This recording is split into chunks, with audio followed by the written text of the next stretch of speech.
Happy birthday தலைவா. படையப்பா நல்லபடியாக release ஆகுது, எல்லாம் என்ஜாய் பண்ணுறோம். இந்த படத்தை கொடுத்ததுக்கு ரொம்ப நன்றி.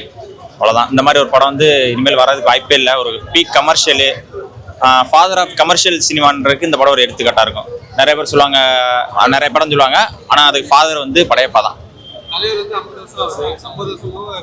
50 வருஷம் இன்னும் சினி ஃபீல்டில் இருக்கிறதே ஒரு பெரிய சாதனை. அவ்வளோதான். அதுக்கு தான் அவருக்கு இப்போ அந்த அவார்டு இதெல்லாம் கொடுத்துருக்காங்க. அதை பத்தி நம்ம பேச வேணாம். ஏன்னா நம்ம வந்து சூப்பர் ஸ்டார் பட்டம், தளபதி பட்டம், அதுக்கு அவங்க பேசியிருப்பாங்க.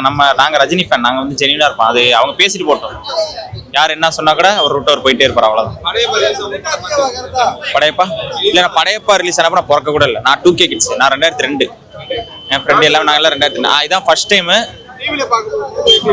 டிவியில பார்க்கும்போது அவ்வளோ ஒரு எனர்ஜி. ஏன்னா அவர் பத்தினா எந்த ஒரு இதுக்குமே ரைட்ஸே கொடுக்கல. அவர் இந்த படத்தை அந்த ஒரு அமேசானோ நெட்ஃபிளிக்ஸ் எதுவுமே கொடுக்கல. சன் பிக்சர்ஸ்க்கே 2 டைம் தான் கொடுத்தாரு. ஸோ அதுக்கப்புறம் அவர் என்ன எதிர்பார்த்தனா, எல்லாருமே இந்த ஃபேமிலி வந்து எல்லா ஃபேமிலியோட போய் தியேட்டர்ல பார்க்கணும் இந்த படத்தை அப்படின்னு இது பண்ணாரு. அதனாலதான் இன்னைக்கு இந்த வாட்டி ஒரு பிளான் கூட இல்லை. ஒரு மாசத்துக்கு முன்னாடி பண்ணி அப்படிலாம் இல்லை. 3 நாளுக்கு முன்னாடி தான் பண்ணாங்க. ஆனா புக்கிங் அப்படியே ட்ரெண்டிங் அப்படியே போயிட்டே இருக்கு இந்த படம். அவ்வளோ அந்த மாதிரி. ஒரு நடிகர் உச்சத்தை விட்டுட்டு அரசியல் வந்திருக்காரு சொல்றாரு. தலைவர் அரசியல் இல்ல, வராத வரைக்கும் எனக்கு சந்தோஷம் தான். அவர் எனக்கு இந்த படையப்பா இந்த மாதிரி ஜெயிலர் 2 அடுத்து தலைவர் 173 அப்படி நடிச்சு நான் போயிட்டு இருப்பான். அரசியல் வந்ததுனால ரஜினி நான் சப்போர்ட் பண்ணிருக்கேன். ஜெயிலர் 2 ரொம்ப வெயிட்டிங். கண்டிப்பா வந்தா கண்டிப்பா எதிர்பார்க்கலாம்.